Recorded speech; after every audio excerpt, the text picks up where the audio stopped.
지금 영국 명문고 학부모들이 한국 수학여행 때문에 발칵 뒤집혔습니다. 아이들이 돌아온 뒤 영국 방송팀이 미리 써둔 다큐 첫 문장은 통째로 지워졌습니다. 이유는 궁궐도 K-팝도 화려한 관광지도 아니었습니다. 한국 학교 급식실에서 받은 식판 하나 때문이었죠. 처음 어른들은 비웃었습니다. 밤까지 공부시키는 나라에서 배울 게 뭐가 있느냐고.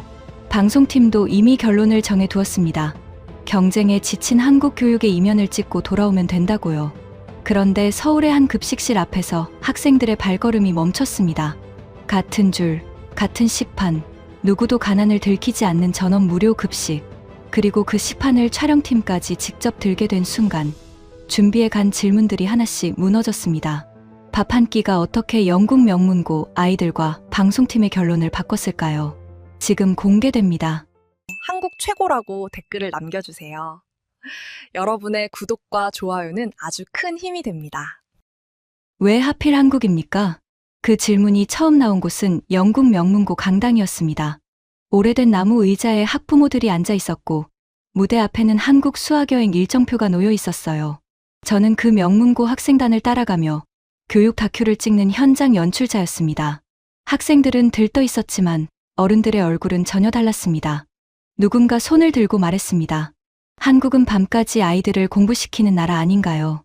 그런 곳을 왜 아이들에게 보여줘야 합니까? 다른 학부모는 낯선 음식부터 걱정했습니다. 우리 아이들이 매운 음식을 먹을 수 있겠느냐고요. 인솔교사는 조용히 일정표를 다시 넘겼고 저는 카메라 뒤에서 속으로 같은 생각을 했습니다. 솔직히 저도 굳이 한국이어야 할 이유를 찾지 못했습니다. 그때 제 머릿속에는 이미 한 줄의 문장이 있었습니다. 빠르게 성장한 나라의 그늘, 경쟁 속에 지친 학생들, 외국 아이들이 마주한 낯선 학교. 이런 말들이 화면 위에 잘 어울릴 거라고 생각했죠. 영국에 남아있던 선임 편집자도 비슷했습니다. 그는 한국 학교를 보러 간다면 시험과 압박을 놓치지 말라고 했습니다. 저는 그 말이 지나치다고 느끼지 않았어요. 며칠 뒤 우리 학생단은 한국에 도착했습니다. 공항에서 버스로 이동하는 동안 아이들은 창밖을 보며 작은 탄성을 냈습니다. 간판이 이어지고 도로 위 차들이 반듯하게 흘러가고 멀리 높은 건물들이 지나갔습니다. 하지만 저는 그 풍경보다 아이들의 피곤한 얼굴을 찾고 있었습니다. 어떤 순간에 이 여행이 무리였다고 말할 수 있을지, 어떤 장면이 학부모들의 걱정을 증명해 줄지 기다렸습니다. 한국 학교 정문에 도착했을 때도 제 태도는 크게 다르지 않았습니다. 정문 앞에는 한국 교사들과 학생 안내자들이 서 있었고 우리 학생단은 이름표를 만지며 버스에서 내렸습니다. 환영은 생각보다 조용했습니다. 박수도 길지 않았고 누가 나라 자랑을 늘어놓지도 않았어요. 오히려 그 평범함이 저를 더 의심하게 만들었습니다. 너무 정돈된 첫 장면은 대개 카메라 앞에서 더 좋아 보이기 마련이니까요. 학부모 대표가 곧장 물었습니다. 수업은 볼 수 있습니까? 학생들이 늦게까지 남아 공부하는 모습도 볼 수 있습니까? 저는 그 질문이 반가웠습니다. 우리가 찍어야 할 중심이 바로 거기라고 믿었으니까요. 그런데 한국 인솔자는 얼굴을 굳히지 않았습니다. 길게 해명하지도 않았고 한국 교육이 얼마나 훌륭한지 말하지도 않았습니다. 그는 그냥 학교 안쪽을 가리키며 말했습니다. 먼저 점심시간을 보시면 됩니다. 저는 잠시 웃음이 나올 뻔했습니다. 점심시간이라니요. 학부모들이 묻는 건 교육의 압박이었고 인솔교사가 걱정한 건 아이들이 낯선 환경을 버틸 수 있느냐는 문제였습니다. 밥 한 끼가 무슨 대답이 될까 싶었습니다. 옆에 있던 촬영감독도 제 표정을 보고 어깨를 살짝 올렸습니다. 우리 둘 다 같은 생각이었을 겁니다. 그래도 카메라는 따라가야 했습니다. 복도에 들어서자 한국 학생 몇 명이 영국 학생들에게 말을 걸었습니다. 어색한 웃음이 오갔고 발음이 조금씩 꼬였지만 분위기는 나쁘지 않았어요. 그런데 저는 그 장면에도 쉽게 마음을 열지 않았습니다. 친절한 안내자는 어디에나 있을 수 있습니다. 짧은 환영 인사는 좋은 장면을 만들 수 있습니다. 하지만 제가 보려던 건 그런 게 아니었습니다. 한국 학교의 하루가 실제로 아이를 어떻게 밀어붙이는지 그걸 확인하고 싶었습니다. 그러는 사이 점심을 알리는 소리가 났습니다. 복도 끝에서 움직임이 생겼습니다. 한국 학생들은 누가 크게 외치지 않아도 자연스럽게 줄을 만들었고 영국 학생들도 그 사이에 섞였습니다. 이상하게도 소란스럽지 않았습니다. 뛰어가거나 밀치는 아이도 거의 없었고 식사를 하러 가는 발걸음치고는 묘하게 기대가 섞여 있었습니다. 한 영국 학생이 옆에 한국 학생에게 작게 물었습니다. 매일 학교에서 밥을 먹느냐고요. 한국 학생은 너무 당연하다는 듯 고개를 끄덕였습니다. 그 당연한 표정이 오히려 이상했습니다. 우리는 학교 점심이라는 말만 들어도 먼저 걱정부터 하는 편인데 이 아이들은 마치 가장 평범한 순서로 이동하는 것처럼 보였으니까요. 급식실로 가까워질수록 냄새가 먼저 왔습니다. 뜨거운 국물 냄새와 같이 밥 냄새, 살짝 달큰하고 고소한 볶음 냄새가 복도 안으로 흘러나왔습니다. 그 순간 학생들의 말소리가 줄었습니다. 낯설어서 겁먹은 침묵은 아니었습니다. 오히려 예상했던 학교 급식의 그림과 지금 맞는 냄새가 맞지 않아 잠시 계산이 멈춘 얼굴들이었습니다.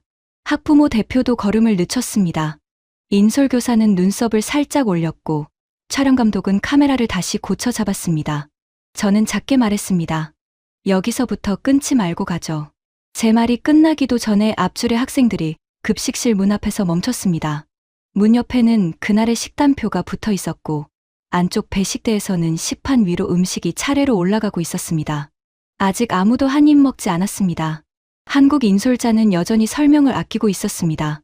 그런데 영국 학생들의 얼굴이 먼저 바뀌었습니다. 촬영팀도 동시에 한 발 늦춰 섰습니다. 그 순간 저는 처음으로 알았습니다. 한국 학교가 우리에게 준비한 대답은 말이 아니라 곧 눈앞에서 지나갈 점심시간 그 자체일지도 모른다는 것을요. 문이 열리자 학생들이 먼저 본 것은 큰 장식이나 환영 문구가 아니었습니다. 식판이었습니다. 칸이 나뉜 식판 위로 따뜻한 밥이 올라가고 국이 담기고 고기 반찬과 나물, 김치, 과일이 차례로 놓였습니다. 옆 벽에는 식단표가 붙어 있었고 알레르기 표시와 영양 정보가 작은 글씨로 정리되어 있었습니다. 우리 학생들은 줄을 서기도 전에 서로 얼굴을 바라봤습니다. 한 아이가 아주 조심스럽게 물었습니다. 이거 우리 때문에 준비한 음식인가요? 또 다른 아이는 배식대를 보며 중얼거렸습니다. 학교 점심이 이렇게 나온다고요. 그 목소리에는 불평이 아니라 믿기 어렵다는 웃음이 섞여 있었습니다. 저는 그 반응을 이해했습니다. 제가 영국 사람이라 더 잘 알죠. 우리는 학교 점심이라는 말을 들으면 맛보다 마음의 준비를 먼저 하는 편이니까요. 한국 학생들은 그런 우리를 보며 살짝 웃었습니다. 놀릴 생각은 없어 보였습니다. 그저 매일 받는 식판을 오늘도 받는 얼굴이었습니다. 한 한국 학생은 영국 학생에게 김치는 조금만 받아도 괜찮다고 알려주었고 다른 학생은 국그릇을 어디에 놓는지 손짓으로 보여주었습니다. 손님을 모시는 특별한 의식이 아니라 옆자리 친구에게 식당 이용법을 알려주는 정도의 자연스러움이었습니다. 첫 숟갈은 가장 말이 많던 학생이 떴습니다. 런던 설명회 때부터 한국 음식이 너무 낯설면 어쩌느냐고 걱정하던 아이였습니다. 그 아이가 밥과 반찬을 조금씩 얹어 입에 넣었습니다. 그리고 씹던 얼굴이 그대로 멈췄습니다. 저는 순간 매워서 그런 줄 알고 카메라 쪽을 봤습니다. 그런데 아이가 물을 찾는 대신 웃음을 참았습니다. 이거 정말 학교 점심이에요? 그 말이 나오자 주변 학생들이 한꺼번에 식판을 내려다봤습니다. 한 아이는 국을 한 숟갈 떠보고 눈을 크게 떴고 다른 아이는 고기 반찬을 다시 집어 들었습니다. 누구는 김치를 아주 조금 먹고는 놀란 얼굴로 고개를 끄덕였습니다. 맵다는 말보다 먼저 나온 건 맛있다는 표정이었습니다. 화면으로는 다 담기지 않을 만큼 빠르게 얼굴들이 풀렸습니다. 그때 촬영 감독이 제 팔을 툭 쳤습니다. 우리도 먹어봐야 하는 것 아닙니까? 저는 처음에는 웃었습니다. 촬영 중에 제작진이 줄에 서는 일은 흔하지 않으니까요. 하지만 그는 진지했습니다. 학생들이 왜 저렇게 멈췄는지 카메라 뒤에서만 보면 알 수 없다고 했습니다. 결국 저와 촬영 감독, 조연출까지 줄끝에 섰습니다. 이상한 일은 거기서 벌어졌습니다. 우리에게 따로 접시를 내주지 않았습니다. 손님용 음식을 꺼내지도 않았습니다. 우리는 학생들과 같은 줄에서 같은 식판을 받았습니다. 배식하던 분은 우리에게도 똑같이 밥을 담고 국을 건네고 반찬을 올려주었습니다. 옆에 있던 한국 학생이 촬영 감독에게 웃으며 말했습니다. 그 반찬은 밥이랑 같이 먹으면 더 좋아요. 촬영 감독은 자리에 앉자마자 한 입을 먹었습니다. 그리고 카메라를 잡던 손으로 식판을 다시 봤습니다. 그 표정 때문에 제가 웃음을 참지 못했습니다. 그는 낮은 목소리로 말했습니다. 우리 학교 때 점심이 이렇게 나왔다면 저는 결석을 덜 했을지도 모릅니다. 조롱하려는 말이 아니었습니다. 영국 사람끼리라면 누구나 알아듣는 학교 점심에 대한 작은 자조였습니다. 그런데 그 농담이 한국 급식의 충격을 더 크게 만들었습니다. 촬영은 그 순간부터 달라졌습니다. 처음에는 배식대를 멀리서 찍으려 했습니다. 그런데 촬영 감독이 렌즈를 낮췄습니다.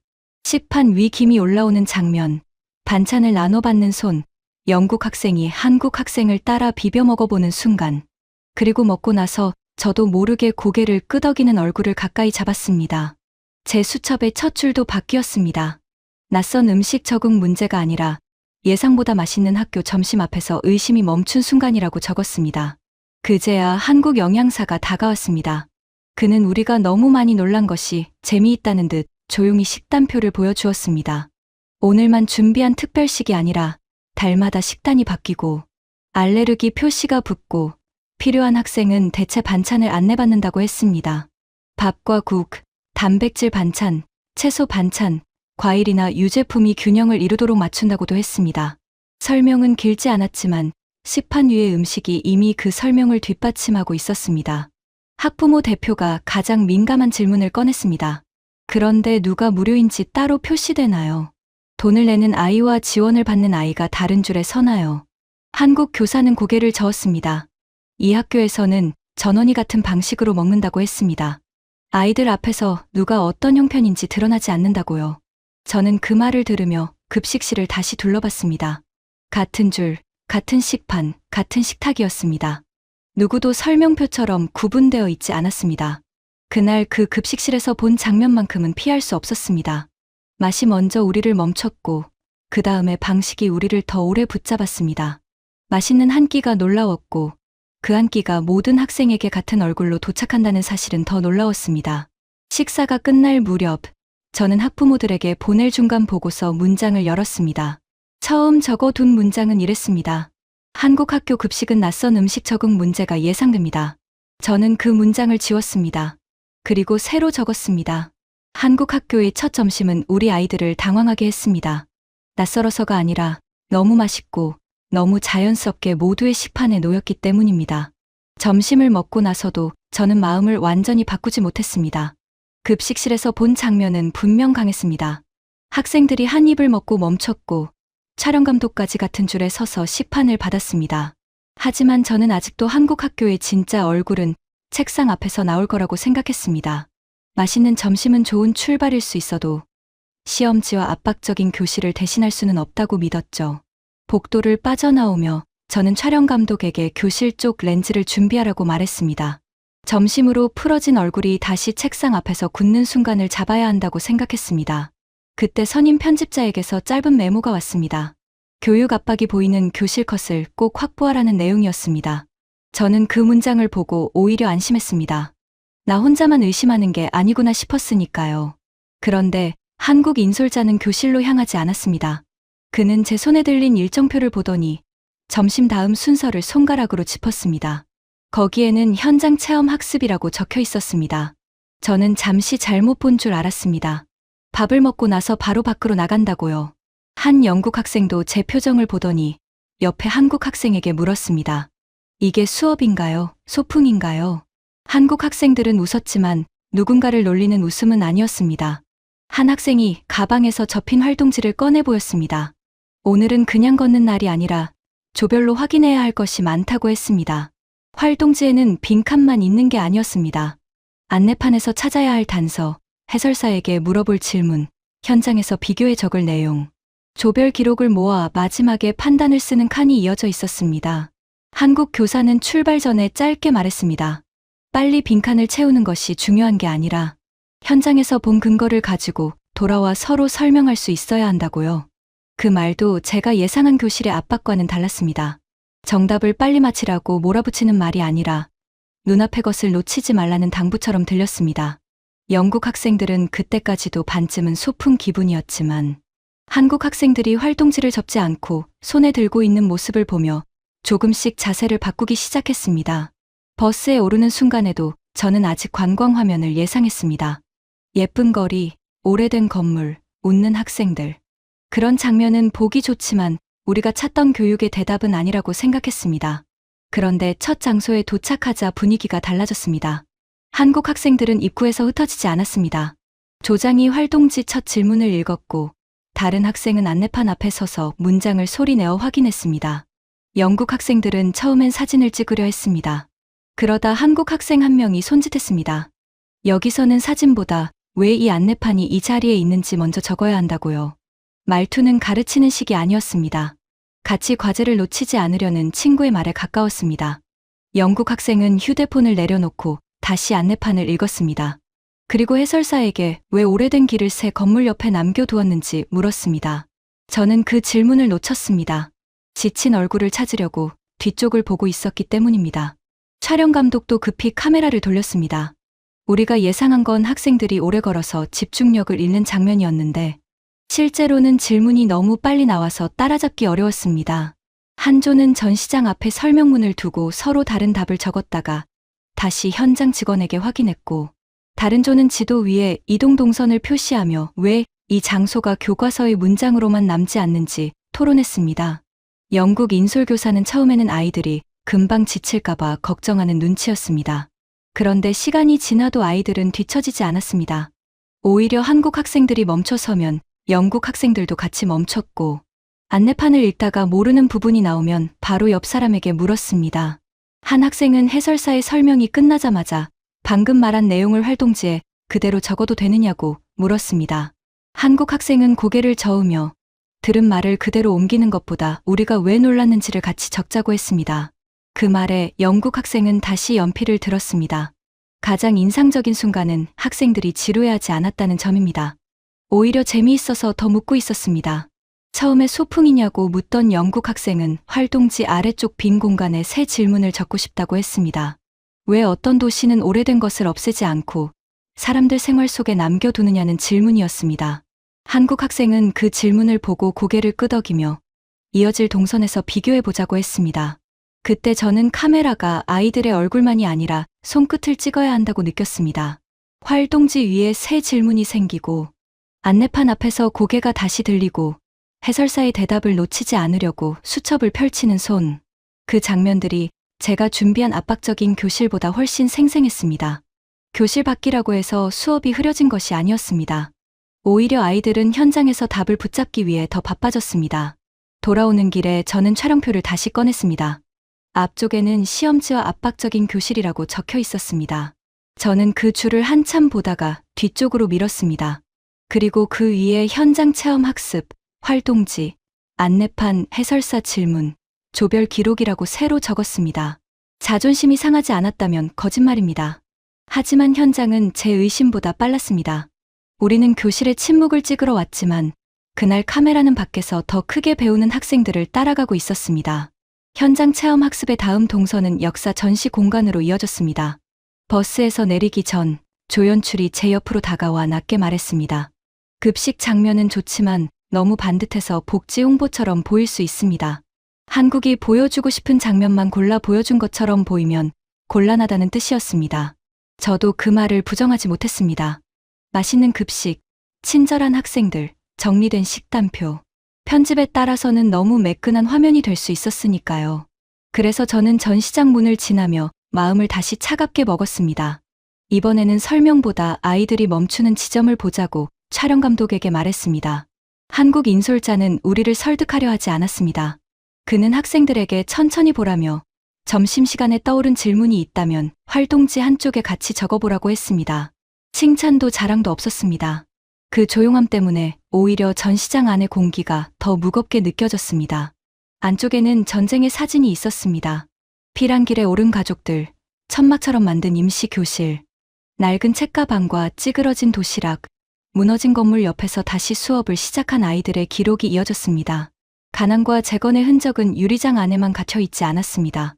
벽면의 사진 속 아이들은 너무 작았고, 책상은 너무 낮았고, 도시락통은 이상할 만큼 가벼워 보였습니다. 한쪽에는 오래된 교실을 재현한 공간이 있었습니다. 나무 책상 위에는 다른 공책과 짧아진 연필이 놓여 있었고, 벽에는 피란 중에도 수업을 이어갔다는 설명이 붙어 있었습니다. 저는 그 앞에서도 처음에는 좋은 전시 구성이라고만 생각했습니다. 하지만 학생들은 그렇게 빨리 지나가지 않았습니다. 한 영국 학생이 도시락통을 가리키며 저 안에 매일 무엇이 들어 있었느냐고 물었고, 한국 학생은 대답하기 전에 안내문을 다시 읽었습니다.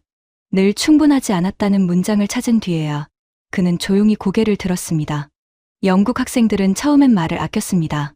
급식실에서 장난스럽게 웃던 아이들도 여기서는 발걸음을 늦췄습니다. 한 학생은 낡은 책가방 앞에서 오래 서 있었고, 다른 학생은 임시 교실 사진을 보며 활동지에 아무것도 쓰지 못했습니다. 그러다 점심시간에 가장 먼저 학교 급식이 정말 맞느냐고 물었던 학생이 손을 들었습니다. 그는 전시 설명을 다시 읽고 한국 교사를 바라보며 조심스럽게 말했습니다. 이렇게 힘든 시간을 겪은 나라가 어떻게 지금은 모든 학생에게 이런 급식을 주나요? 그 질문이 나온 순간 제 머릿속에는 점심의 맛보다 줄이 먼저 떠올랐습니다. 뜨거운 국과 반찬도 기억났지만 더 선명한 것은 같은 줄이었습니다. 누구도 따로 불리지 않았고 누구의 형편도 식판 앞에서 드러나지 않았습니다. 조금 전까지만 해도 저는 그 장면을 운영이 잘 된 급식으로만 보았습니다. 그런데 전쟁과 피란, 가난의 기록 앞에서는 같은 줄과 구분되지 않는 식탁이 전혀 다른 크기로 보였습니다. 한국 교사는 오래 말하지 않았습니다. 그는 배고픔이 공부보다 먼저 오는 시절이 있었고, 도시락을 못 가져오는 일이 아이에게는 오래 남는 부끄러움이 되기도 했다고 했습니다. 그래서 아이 밥은 특별한 행사가 아니라 평범한 일상처럼 도착해야 한다고 말했습니다. 그 말에는 한국이 대단하다는 연설이 없었습니다. 오히려 배고픔과 부끄러움의 기억 때문에 다음 아이 앞에서는 그런 표시가 남지 않아야 한다는 조용한 다짐에 가까웠습니다. 그 대답 뒤에 한국 교사는 더 설명하지 않았습니다. 대신 학생들에게 다시 전시물을 보게 했습니다. 저는 그 절제가 좋았습니다. 만약 그가 긴 자랑을 시작했다면 우리는 다시 의심했을 겁니다. 그러나 그는 과거의 배고픔을 큰 구호로 바꾸지 않았습니다. 아이가 점심시간에 줄 앞에서 작아지지 않게 하는 일, 그 정도의 문장으로만 남겼습니다. 그래서 오히려 방금 먹은 식판이 더 또렷해졌습니다. 저는 다시 급식실을 떠올렸습니다. 맛은 분명했습니다. 그 충격을 지우고 싶지 않았습니다. 아이들이 국을 다시 떠먹고 촬영 감독이 식판을 내려다보며 웃음을 참던 순간은 그대로 살아있어야 했습니다. 다만 이제 그 맛은 더 깊은 곳으로 내려갔습니다. 맛있는 한 끼가 아이를 기쁘게 한 장면에서 끝나는 것이 아니라 누구도 부끄럽게 만들지 않는 방식으로 이어지고 있었습니다. 촬영 감독도 처음과 달라졌습니다. 그는 급식실 장면을 음식 반응으로만 쓰면 충분하다고 생각했지만 이제는 전시장 사진과 식판을 나란히 붙여야 한다고 말했습니다. 저는 고개를 끄덕였습니다. 맛이 약해진 것이 아니었습니다. 오히려 맛있어서 먼저 열린 장면이 역사 공간을 지나며 더 멀리 이어진 것이었습니다. 학생들이 잘 먹었다는 반응만으로는 이제 부족했습니다. 왜 그 밥이 모두에게 같은 얼굴로 도착해야 하는지까지 화면이 따라가야 했습니다. 학생 인터뷰도 달라졌습니다. 전시장을 나오며 제가 급식이 어땠느냐고 묻자 한 영국 학생은 처음엔 그냥 맛있었다고 말하려 했다고 했습니다. 그러다 그는 잠시 멈췄습니다. 그리고 손에 들고 있던 활동지를 보며 대답을 고쳤습니다. 지금 더 기억나는 건 아무도 따로 불리지 않았던 줄이라고요. 맛있어서 놀랐는데 나중에는 그 줄이 더 오래 남았다고 했습니다. 조연출도 그 대답을 듣고 아무 말 없이 수첩을 넘겼습니다. 아까 적어둔 복지 홍보처럼 보일 수 있음이라는 문장이 보였습니다. 저는 그 옆에 새 판단을 덧붙였습니다. 역사 공간을 지난 뒤 급식은 홍보 화면이 아니라 세대의 기억을 아이의 일상으로 바꾼 장면으로 보인다고요. 그리고 마지막 줄에 이렇게 적었습니다. 식판의 맛이 문을 열었고 같은 줄과 구분되지 않는 식탁이 그 의미를 끝까지 붙잡았다. 역사 전시 공간을 나온 뒤에도 학생들은 쉽게 떠들지 못했습니다. 조금 전까지 식판과 오래된 도시락 사이를 오가던 질문이 버스 안에 그대로 남아 있었죠. 저는 그 침묵을 나쁘게 보지 않았습니다. 그런데 버스가 다음 야외 동선으로 움직이기 시작하자 앞유리에 굵은 빗방울이 먼저 부딪혔습니다. 처음에는 지나가는 비라고 생각했습니다. 하지만 길 위의 색이 순식간에 짙어지고 학생들이 창문 쪽으로 고개를 돌리는 동안 빗줄기는 더 굵어졌습니다. 영국 인솔교사는 일정표를 접으며 저를 바라봤습니다. 이제 버스 안에서 기다리거나 다음 일정을 포기하거나 아이들에게 조용히 대기하라고 말해야 할 순간처럼 보였습니다. 촬영팀도 비닐 덮개를 찾고 있었고 저는 속으로 생각했습니다. 드디어 하루가 흔들리는 장면이 왔구나. 선임 편집자에게서도 곧 연락이 왔습니다. 예상 밖 상황에서 한국 일정이 얼마나 빡빡하게 무너지는지 놓치지 말라는 내용이었습니다. 저는 촬영 감독에게 학생들의 얼굴과 젖은 창문을 같이 잡아달라고 했습니다. 버스 대기, 일정 실패, 인솔자들의 지침, 실망한 학생들. 우리가 처음부터 찾던 균열이 이런 식으로 나올 수도 있다고 생각했습니다. 그런데 한국 인솔자는 허둥대지 않았습니다. 그는 자리에서 일어나 큰 소리로 변명을 하지도 않았습니다.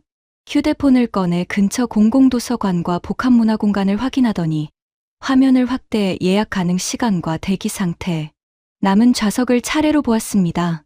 옆에 한국 교사는 학생들의 활동지를 걷지 않고 비가 그칠 때까지 이어서 할 수 있는 자료 과제를 표시했습니다. 잠시 뒤 인솔자는 기사님에게 새 목적지를 말했고 학생들에게는 짧게 알렸습니다. 야외 일정은 뒤로 미루고 먼저 근처 공공공간에서 이어가겠습니다. 저는 그 말을 듣고도 아직 의심했습니다. 비를 피할 건물을 찾는 일과 하루를 회복하는 일은 다르니까요. 하지만 건물 입구에 도착하자마자 카메라는 다시 방향을 잃었습니다. 문 앞에는 큰 디지털 안내판이 있었고 오늘의 전시와 프로그램 시간, 빈 좌석, 대기 번호, 층별 동선이 한 화면에 정리되어 있었습니다. 바로 옆 무인 안내 기계에서는 한국 학생이 손가락으로 층을 눌러 자료실 위치와 조별 이용 가능한 공간을 확인했습니다. 영국 학생들은 우산을 접기도 전에 화면 앞으로 모였습니다. 한 학생은 한국 학생의 휴대폰을 들여다보며 모바일 예약 완료 표시와 대기 순서를 확인했습니다. 다른 학생은 안내판에 뜬 실시간 좌석과 혼잡도를 보고 조원들을 둘로 나누었습니다. 지금 바로 들어갈 수 있는 공간에는 자료 조사 조각하고 대기가 필요한 공간은 조금 뒤에 이동하자는 시기였습니다. 버스 안에서 기다리라는 지시를 예상하던 아이들이 어느새 자기 손으로 시간을 다시 나누고 있었습니다. 안쪽으로 들어가자 비 때문에 비어버릴 뻔한 시간이 더 이상 빈칸처럼 보이지 않았습니다. 학생들은 전자자료 검색대 앞에서 역사 전시와 연결되는 신문 자료를 찾았고 화면에 나온 위치 번호를 따라 서가로 움직였습니다. 필요한 책은 무인 대출 기기에서 직접 확인했고 이미 반납된 자료는 무인 반납함 옆 화면에서 다시 검색했습니다. 충전 좌석에 앉은 학생은 젖은 가방에서 충전선을 꺼내 휴대폰을 꽂았고 옆자리 학생은 무료 와이파이에 접속해 활동지 사진을 조원에게 보냈습니다. 저는 그때까지도 시설을 찍는다고 생각하고 싶지 않았습니다. 반짝이는 기계를 길게 나열하는 화면은 재미가 없으니까요. 그런데 카메라 안에서 중요한 것은 기계가 아니라 학생들의 동작이었습니다. 손에 든 화면을 확인하고 번호를 보고 자리를 찾아 앉고 자료를 검색하고 다시 조원에게 알려주는 손짓. 비가 만든 공백이 그 동작들 사이에서 조금씩 메워지고 있었습니다. 화장실을 다녀온 영국 학생 한 명은 돌아오자마자 작게 감탄했습니다. 공공시설인데 이렇게 깨끗하냐고요. 곧이어 창가 안내판에는 비가 약해지는 시간과 주변 교통 정보가 함께 떴습니다. 버스 도착 정보까지 표시되자 영국 인솔교사는 믿기 어렵다는 듯 화면을 한참 보았습니다. 우리는 보통 이런 날이면 한 장소에서 오래 기다리거나 일정을 잘라내는데 여기서는 다음 이동까지 이미 계산되고 있었습니다. 가장 놀라운 것은 그 공간이 외국 학생단을 위해 마련된 무대처럼 보이지 않았다는 점입니다. 옆자리에는 지역 학생들이 조용히 과제를 하고 있었고 아이를 데려온 가족은 같은 무인 안내 기계에서 어린이 프로그램을 확인했습니다. 어르신 한 분은 전자자료 검색대 옆에서 직원에게 작은 도움을 받고 있었습니다. 우리만 특별히 안내받는 것이 아니라 모두가 같은 안내판과 같은 번호와 같은 좌석 정보를 쓰고 있었습니다. 그때 처음에 창밖만 보던 영국 학생이 제 옆에서 말했습니다. 한국은 미래에서 사나요? 저는 그 말을 과장된 농담으로 넘기지 못했습니다. 그 아이가 본 것은 번쩍이는 미래가 아니었습니다. 비가 오자 멈춰야 할 하루가 휴대폰의 예약 화면, 입구의 안내판, 무인 안내 기계, 자료 검색대, 충전 좌석, 교통정보 사이에서 다시 움직이는 장면이었습니다. 저는 촬영표를 꺼냈습니다. 선임 편집자의 지시를 받아 적어둔 줄에는 일정 실패, 학생 대기, 비로 인한 혼란이라는 말이 있었습니다. 저는 그 줄을 한참 보다가 지웠습니다. 그리고 새로 적었습니다. 공공 인프라가 학생의 하루를 이어붙인 장면. 쓰고 나서도 저는 잠시 손을 멈췄습니다. 한국을 칭찬하려고 만든 문장이 아니라 카메라가 이미 그렇게 찍고 있었기 때문입니다. 비가 잦아들 무렵 학생들은 다시 버스에 올랐습니다. 활동지는 젖지 않았고 질문은 끊기지 않았고 다음 이동 시간도 이미 안내판에서 확인된 뒤였습니다. 저는 창밖에 젖은 도로를 보며 인정할 수밖에 없었습니다. 우리가 찍으려던 것은 비 때문에 무너진 일정이었지만 화면에 남은 것은 비가 와도 아이들의 하루가 버려지지 않도록 조용히 움직인 공공의 손길이었습니다. 그날 저녁 숙소로 돌아가는 길에 버스가 다시 학교 주변을 지났습니다. 낮에는 급식실과 활동지와 비를 피한 공공공간 때문에 제 촬영표가 여러 번 바뀌었지만 밤에 교문 앞에서는 마음이 다시 단단해졌습니다. 불 켜진 창문과 늦게 나오는 학생들. 솔직히 말하면 저는 바로 그 장면이 한국 교육 압박의 증거가 될 수 있다고 생각했습니다. 촬영 감독에게도 같은 말을 했습니다. 밝은 교실 창문과 어두운 도로를 한 화면에 잡아달라고요. 학생들이 피곤한 얼굴로 나오고 우리는 그것을 런던의 학부모들에게 보여줄 수 있을 거라고 예상했습니다. 낮에 좋은 장면들이 아무리 강해도 밤늦게까지 아이가 학교에 남아있다면 질문은 다시 차가워질 수밖에 없었습니다. 그때 영국 인솔 교사가 제 옆자리에서 물었습니다. 이 시간에 끝나면 아이들은 어떻게 돌아가나요? 거의 동시에 학부모 대표에게서도 연락이 왔습니다. 밤에 학교 주변을 나서는 아이들을 누가 확인하느냐는 질문이었습니다. 저는 그 질문이 정당하다고 느꼈습니다. 그래서 카메라를 내리지 않았습니다. 다만 늦게 공부하는 장면을 자랑처럼 찍을 생각도 없었습니다. 우리가 확인해야 할 것은 그 시간이 끝난 뒤 길 위에서 무슨 일이 일어나는가였습니다. 교문 앞에는 흰 불빛이 고르게 퍼져 있었습니다. 학생들이 한꺼번에 쏟아져 나오지는 않았습니다. 몇 명씩 방향이 비슷한 친구들끼리 모여 나왔고 학교 관계자로 보이는 어른이 입구 옆에서 학생들의 얼굴과 연락 여부를 확인하고 있었습니다. 한 학생은 휴대폰 화면을 들어 보이며 고개를 끄덕였고 다른 학생은 친구와 함께 정류장 쪽으로 걸어갔습니다. 저는 처음에 지친 얼굴만 찾고 있었습니다. 그런데 화면 안에는 얼굴보다 먼저 물건들이 들어왔습니다. 정류장 전광판에는 버스 도착 정보가 떠 있었고 지하철 방향을 알려주는 표지판에는 마지막 이동 동선이 선명했습니다. 길 건너편 편의점과 가게 불빛은 꺼지지 않았고 횡단보도 앞에서는 친구 둘이 서로의 가방끈을 잡아주며 신호를 기다렸습니다. 인솔 교사의 휴대폰에는 우리 학생단의 숙소 도착 확인 알림이 올라왔고 한국 교사의 화면에도 보호자와 주고받은 짧은 확인 문장이 보였습니다. 영국 학생 한 명이 그 장면을 보다가 조용히 물었습니다. 늦게 끝나면 혼자 흩어지는 건가요? 그 질문을 듣는 순간 저는 카메라가 찾던 답이 조금 빗나가고 있다는 것을 느꼈습니다. 우리가 잡으려 한 것은 압박의 표정이었지만 화면은 교문에서 정류장까지 이어지는 동선과 확인을 따라가고 있었습니다. 한국 교사는 늦은 공부가 힘들지 않다고 말하지 않았습니다. 오히려 피곤한 날이 있고 학생마다 집으로 돌아가는 방식도 다르다고 했습니다. 그러고는 교문 옆에서 마지막까지 남아있던 학생들을 가리켰습니다.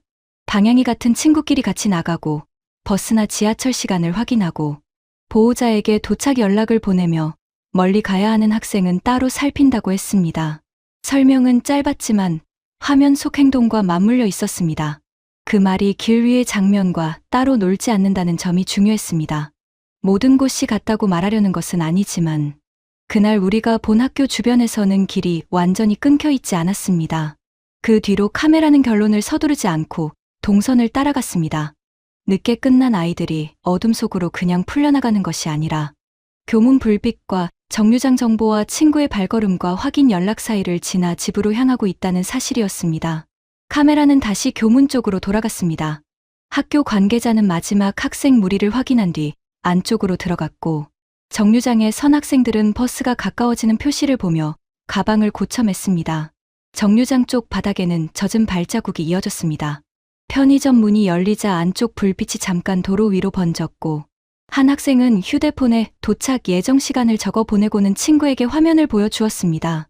그 장면들은 큰 구호가 아니었지만 이상하게 오래 남았습니다. 저는 버스 안으로 돌아와 학부모에게 보낼 질문지를 열었습니다. 원래 적어둔 문장은 또렷했습니다. 한국 학생들은 밤까지 붙잡혀 있습니까? 그 질문은 사라져도 되는 질문이 아니었습니다. 늦은 시간 자체가 아이들에게 무게가 되는 건 분명했으니까요. 하지만 그날 밤 우리가 본 것을 담기에는 너무 좁았습니다. 저는 그 옆에 새 질문을 적었습니다. 그 시간이 끝난 뒤 아이들은 어떻게 집으로 돌아갑니까? 문장을 바꾸고 나서 마음이 가벼워진 것은 아니었습니다.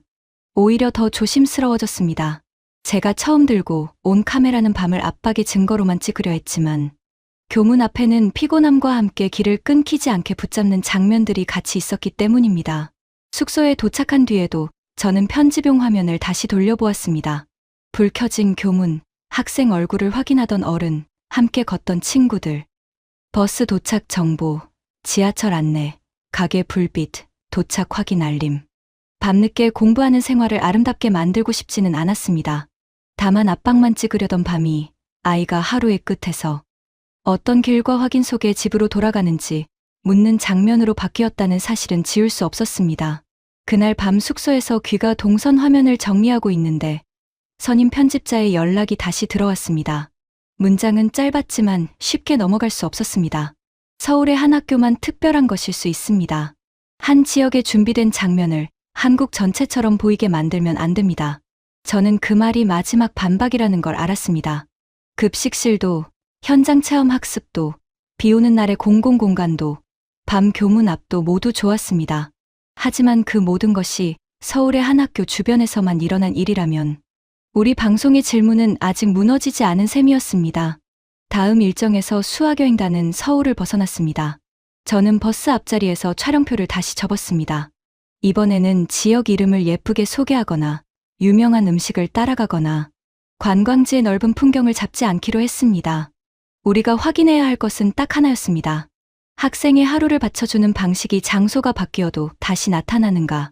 그래서 카메라는 간판보다 학생들의 발걸음, 풍경보다 안내판, 기념사진보다 인솔자의 손과 눈을 따라가게 했습니다. 처음 도착한 곳은 지역의 오래된 역사 공간이었습니다. 해설사는 큰 목소리로 자랑하지 않았습니다. 대신 오래된 교실 사진, 피란길의 작은 가방, 지역 사람들이 다시 학교를 세우던 기록 앞에서 학생들을 멈춰 세웠습니다. 한국 학생들은 이미 받은 활동지를 펼쳤고 영국 학생들은 그 옆에서 질문을 받아 적었습니다. 한 학생이 제게 속삭였습니다. 여기서도 그냥 보는 게 아니네요. 그 말이 이상하게 크게 들렸습니다. 서울에서 보았던 현장 체험 학습의 방식이 다른 장소에서도 같은 손동작으로 반복되고 있었기 때문입니다. 역사 공간을 나온 뒤에는 시장 골목을 지나야 했습니다. 저는 잠시 걱정했습니다. 화면이 먹거리 소개처럼 흐르면 선임 편집자의 반박이 더 강해질 수 있었습니다. 그런데 한국 인솔자는 학생들에게 가게 이름을 외우라고 하지 않았습니다. 그는 좁은 길에서는 두 줄을 만들지 말고 물건을 옮기는 상인의 길을 막지 말고 모퉁이마다 조별 인원을 확인하라고 말했습니다. 한국 학생 한 명은 영국 학생의 팔을 살짝 잡아 안쪽으로 세웠고 다른 학생은 길 끝에 공공 안내판을 가리키며 다음 모임 장소를 확인했습니다. 그 안내판에는 지역 역사길과 버스 정류장, 화장실, 공공 쉼터가 한눈에 정리되어 있었습니다. 화려한 관광 문구보다 학생들에게 필요한 정보가 먼저 보였습니다. 인솔교사는 종이 명단을 펼쳐 이름을 부르지 않고 조별 대표가 손을 들어 인원을 확인하게 했습니다. 빠진 학생이 없다는 신호가 오가자 버스 기사와 한국 교사는 다음 이동 시간을 맞췄습니다. 저는 카메라를 시장 음식이 아니라 그 짧은 확인의 흐름에 붙였습니다. 아이들이 한 지역을 지나가는 동안 누가 어디에 있는지 놓치지 않으려는 손길이 화면에 남았습니다. 영국 학생들의 말도 달라졌습니다. 한 학생은 급식실을 떠올렸습니다. 그곳에서는 아무도 줄 앞에서 구분되지 않았다고요. 다른 학생은 비 오는 날의 예약 화면과 안내판을 떠올렸습니다. 일정이 망가진 줄 알았는데 도시가 아이들을 다른 공간으로 옮겨줬다고 했습니다. 또 다른 학생은 밤 교문 앞을 말했습니다. 늦은 시간이 좋다는 뜻이 아니라 그 뒤에 정류장과 확인 연락이 붙어 있었다고요. 장소는 달라졌는데 아이들의 기억은 자꾸 같은 방향으로 모였습니다. 저는 그 대답들을 들으며 선임 편집자의 문장을 다시 떠올렸습니다. 한 학교만 특별한 것일 수 있습니다. 맞는 말일 수도 있었습니다. 그래서 우리는 더 넓은 결론을 서두르지 않았습니다. 대신 카메라는 그날 그 지역에서 반복된 작은 장면들을 계속 모았습니다. 활동지를 접지 않는 학생, 시장 골목에서 서로 안쪽으로 비켜 서는 손, 공공 안내판 앞에서 다음 동선을 확인하는 눈, 인솔자가 조별 신호를 받은 뒤에야 움직이는 버스. 이것들은 거창한 구호가 아니었지만 한 학교의 울타리 안에만 갇혀 있지도 않았습니다. 돌아오는 버스 안에서 저는 인터뷰 질문지를 꺼냈습니다.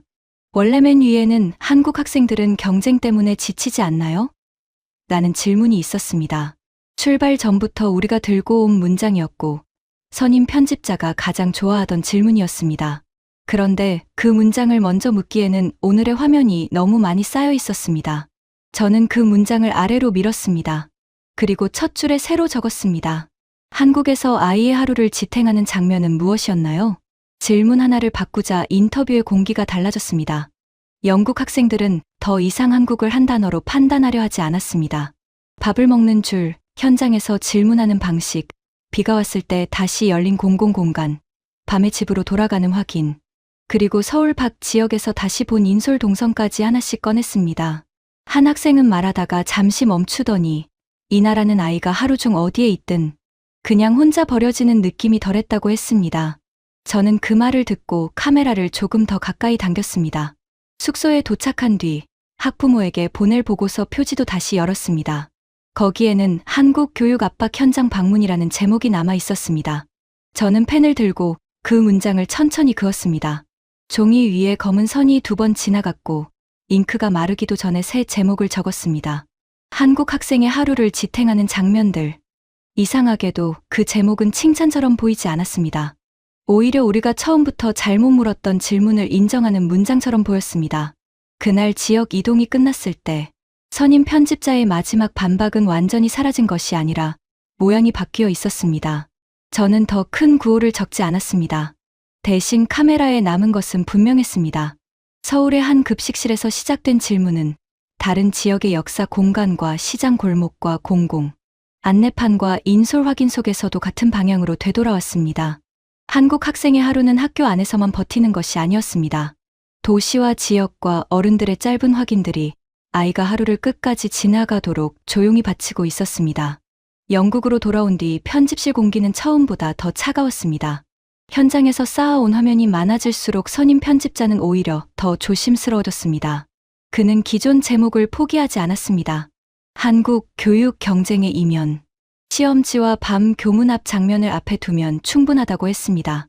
급식과 공공공간과 지역 이동은 흥미로운 보조 장면으로 쓰면 된다고 했죠. 저는 그 말을 들으며 의자 등받이에 손을 얹었습니다. 우리가 한국에 가기 전이라면 저도 비슷하게 말했을지 모릅니다. 편집 화면의 맨 앞에는 이미 첫 문장이 올라가 있었습니다. 한국 교육은 경쟁이 만든 압박의 현장이다. 선임 편집자는 그 문장을 읽고 고개를 끄덕였습니다. 저는 바로 반박하지 않았습니다. 대신 현장 원본을 처음부터 다시 틀어달라고 했습니다. 화면이 한국 학교 정문으로 돌아갔습니다. 영국 학생들이 낯선 표정으로 교문 앞에 서 있고 우리 카메라는 압박적인 학교의 증거를 찾으려 천천히 움직이고 있었습니다. 곧 점심 종이 울렸습니다. 급식실 앞에서 학생들의 발이 멈췄습니다. 식판 위에 밥과 국과 반찬을 보고 눈을 크게 뜨던 얼굴, 한 입을 먹은 뒤 서로를 바라보던 순간 촬영 감독이 카메라를 내려놓고 우리도 먹어봐야 하는 것 아니냐고 묻던 장면이 이어졌습니다. 같은 줄에 서서 같은 식판을 들고 앉은 우리 방송팀의 어색한 웃음도 그대로 남아 있었습니다. 누가 무료인지 표시되지 않는 줄 앞에서 처음의 의심은 이미 한번 흔들리고 있었습니다.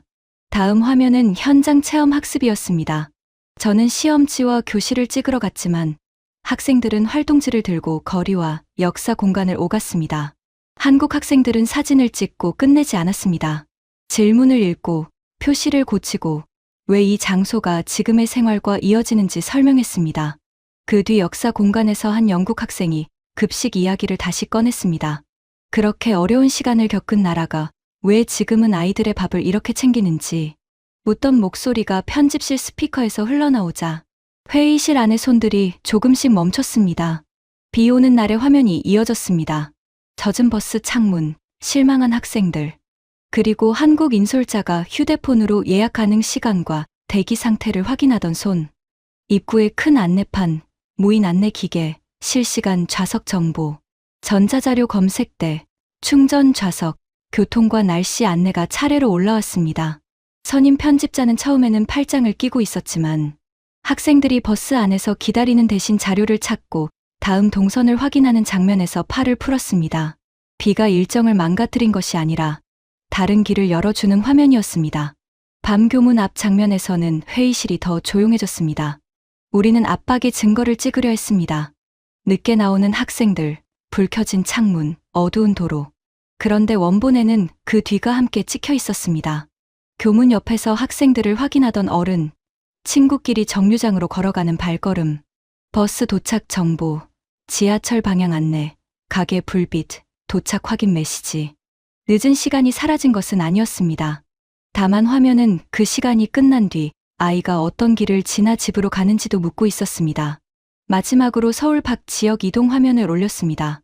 지역 역사 공간 앞에서 활동지를 펴던 학생들, 시장 골목에서 서로 안쪽으로 비켜 서던 손, 공공 안내판 앞에서 이어갈 장소를 확인하던 눈, 인솔자가 조별 신호를 받은 뒤에야 버스를 움직이던 장면이 이어졌습니다.